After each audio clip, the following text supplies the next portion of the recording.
Assalamualaikum warahmatullahi wabarakatuh. Berjumpa kembali dengan Pragivari Channel. Cerita ini terjadi di medio tahun 90-an. Pelaku cerita ini sebutlah Bang Komar. Ini bukan nama sebenarnya.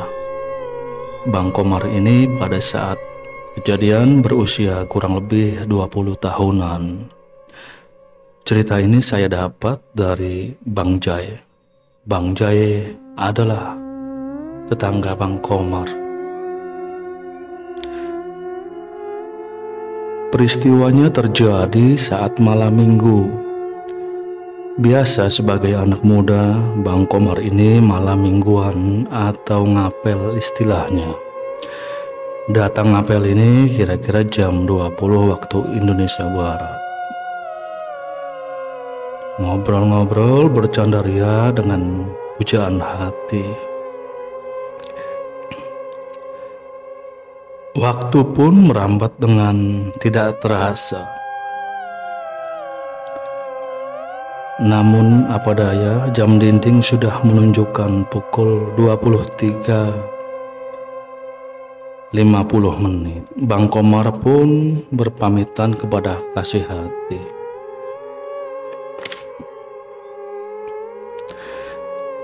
Tidak juga lupa Bang Komar berpamitan kepada calon mertua. Sebetulnya kedua calon mertua Bang Komar ini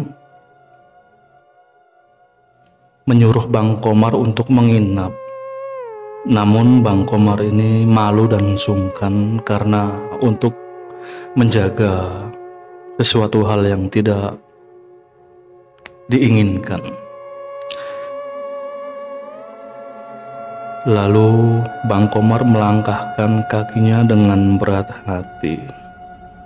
Kalau boleh jujur, sebetulnya juga Bang Komar ini ingin menginap. Tapi Bang Komar ini tetap malu biar bagaimanapun.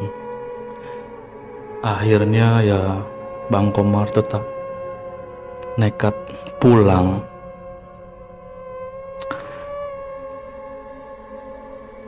Entah kenapa malam ini begitu berbeda hawanya.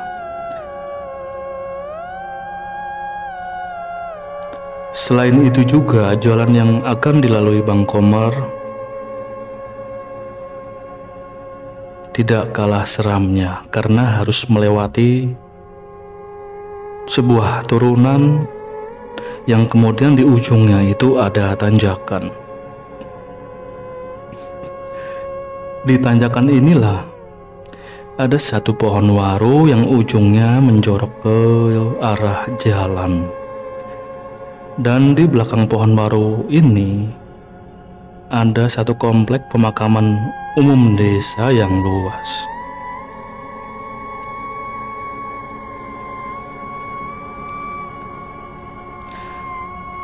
Singkat cerita, Bang Komar ini sudah melangkah lumayan jauh. Kira-kira 10 langkah lagi, rumah sang idaman sudah tidak terlihat. Tibalah ia di jalan yang menurun.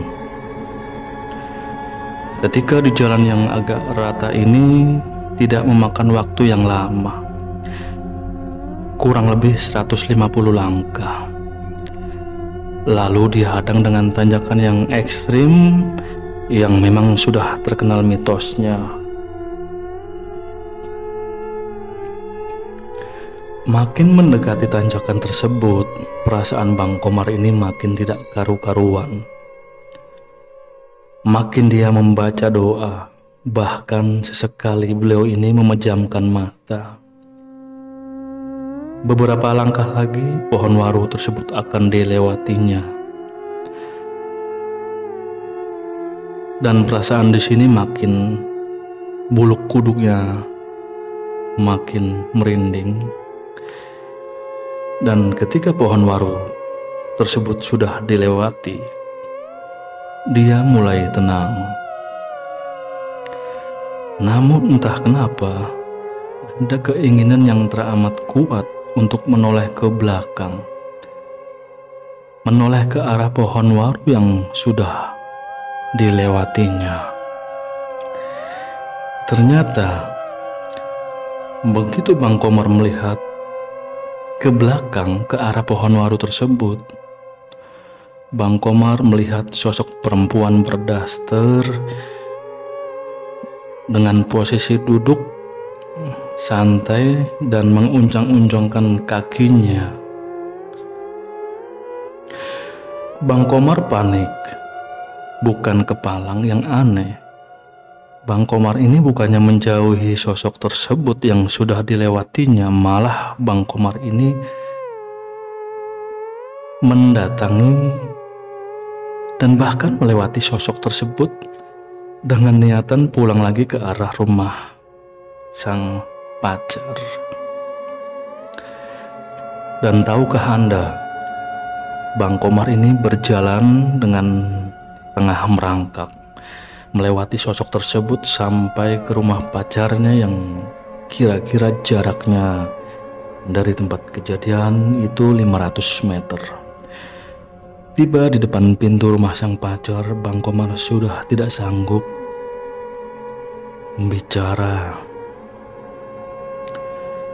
Bang Komar hanya sanggup mengetuk-entuk pintu, dan kebetulan memang di dalam ruang tamu ini masih ada calon mertuanya. Ya, akhirnya Bang Komar di sini dibopong masuk ke dalam. Bang Komar direbahkan, kemudian diambilkan air putih dan diminumkan. Setelah meminum air tersebut, Bang Komar terlihat agak tenang. Lalu juga dipijit serta didoai oleh calon bapak mertuanya. Dan akhirnya Bang Komar pun tertidur. Lalu ketika azan subuh berkumandang, Bang Komar terbangun.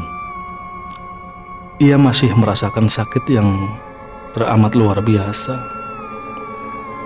Lalu ia ke dapur dan mencuci muka sekalian ambil air wudhu dan langsung melaksanakan sholat subuh. Kemudian setelah sholat subuh ini Bang Komar pamit pulang. Ya, sebetulnya ini sungguh aneh. Padahal sebelumnya bagi Bang Komar ini fan-fan saja melewati jalan tersebut. Entah penyebabnya apa ini yang membuat Bang Komar ini sampai menemui penampakan tersebut. Ya, walaupun memang sudah rahasia umum jika melewati tempat tersebut ini banyak sekali penampakan. Ada wanita bergaun putih, ada sosok pocong, atau bahkan kadang sosok berbulu lebat. Ya, masing-masing rezekinya. Apa yang dia lihat pada waktu kejadian. Tentunya kejadian ini sangat membekas sekali bagi Bang Komar. Bahkan pada saat ini pun suasana di tempat kejadian ya yang sudah terjadi puluhan tahun masih terasa wingit. Dan yang masih Bang Komar ingat ini adalah ketika Bang Komar melewati sosok wanita tersebut. Sosok tersebut ini bicara kepada Bang Komar. Dan wanita ini bilang, "Bang, mampir sini malam mingguan sama Uti." Tentunya ini membuat Bang Komar rasanya berkecamuk, memendam ketakutan yang teramat sangat ya. Ia masih bersyukur masih bisa pulang ke rumah.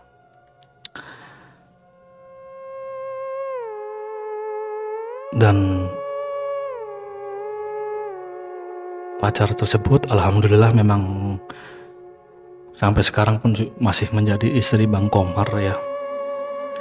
Namun kembali lagi jika mengingat cerita tersebut, ini Bang Komar agak sedikit trauma. Walaupun memang sudah terjadi puluhan tahun yang lalu. Ya kiranya demikian. Saya tutup. Wassalamualaikum warahmatullahi wabarakatuh.